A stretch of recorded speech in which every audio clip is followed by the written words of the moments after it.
The nation will forever remember the terrorist attacks that took place on September 11, 2001. The 9/11 hijackers were trained and supported in a number of different places, such as Afghanistan, Germany, Florida, and even right here in San Diego. The decision to send these two hijackers to San Diego was supposedly made in Pakistan by Khalid Sheikh Mohammed, which of whom is named as the principal architect of the 9/11 attacks. The video on screen is a neighborhood and the actual apartment where the hijackers resided. The two hijackers that lived in San Diego were Nawaf al-Hazmi and Khalid al-Mihdhar. They helped fly the plane into the Pentagon on September 11th. The two men were in their 20s. They came to San Diego posing as students. They lived here in Clairemont, the Parkwood Apartments, which have since been converted into condominiums. It's just a couple blocks away from the Islamic Center at San Diego, which is where they prayed. They both came here in January of 2000. Nawaf al-Hazmi stayed here for most of the year. Khalid al-Mihdhar stayed for about 6 months. The money trail is where this becomes very intriguing. A Saudi man by the name of Omar al-Bayoumi worked for a Saudi government contractor and helped the two men find the apartment in Clairemont. Before al-Bayoumi helped the hijackers, he received $465 per month from the Saudi contractor. After he helped them, he started receiving $3,700 per month. The interpretation that we gave to it was that Bayoumi was a conduit of financing for the two hijackers while they were in San Diego. Some people say they were quiet and they kept to themselves. Dr. Shaikh said they were home most of the time, reading Quran, listening to the Arabic cassettes, lectures, and use the computer and cook and eat. Others say they went wild while they were here. Well, they drank, they went to nightclubs and strip clubs, and at one point al-Hazmi wanted to marry one of the strippers, so that was finally quashed. The two hijackers here in San Diego took flight lessons at Sorbury Flying Club nearby. That's the extent of their training here, at least what the general public knows. The Dr. Shaikh and his role in this is very interesting. He rented rooms for the hijackers. He was an elderly man. He was divorced and lonely.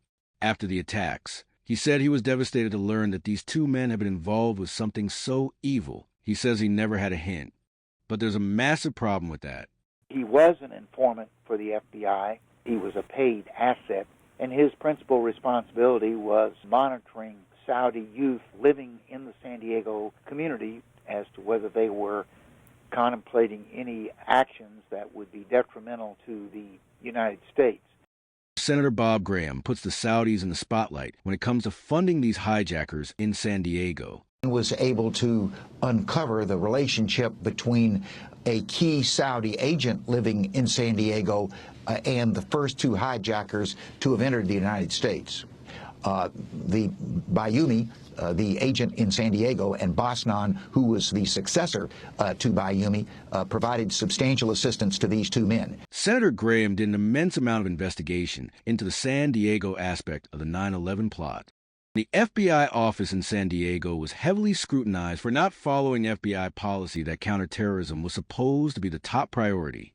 During the investigations, various reports concluded the FBI was more focused on drug trafficking, and the fact that Dr. Shaikh was an FBI informant while these guys were living with him was a missed opportunity for the FBI to scrutinize Nawaf al-Hazmi and Khalid al-Mihdhar. Bill Gore said there was no reason to scrutinize these two men before the attacks, other than the fact they were Muslim. They were here legally. They held valid driver's licenses. However, he says, the CIA knew the two guys had attended al-Qaeda meetings in Malaysia, and they knew at least one of them had received a visa to enter the United States. Had the CIA shared that information with the FBI, they could have at least followed these men's footsteps in San Diego and prevented many things that happened. The joint inquiry actually said the doctor was, quote, the FBI's best chance to uncover September 11th before it happened. There's one more person I wanted to mention that was part of this story. His name was Anwar al-Awlaki. He was on a hit list by the U.S. government for assassination. Al-Awlaki was actually in San Diego in 2000 and would meet the two hijackers in private after Friday prayers. There are some investigators who believe that al-Awlaki offered these men spiritual counseling for what lay ahead. Al-Awlaki was the most sought-after terrorist in the world as the head of the al-Qaeda in Yemen. On September 30th, 2011, President Barack Obama ordered a drone strike on him. Al-Awlaki was a dual citizen of the United States and Yemen, making him the first U.S. citizen to be targeted and assassinated by a U.S. government drone strike. With 9/11 being so complex, most residents of Clairemont in San Diego have no idea that two hijackers, specifically the two that flew the plane into the Pentagon, resided here and had so many connections to their community of San Diego.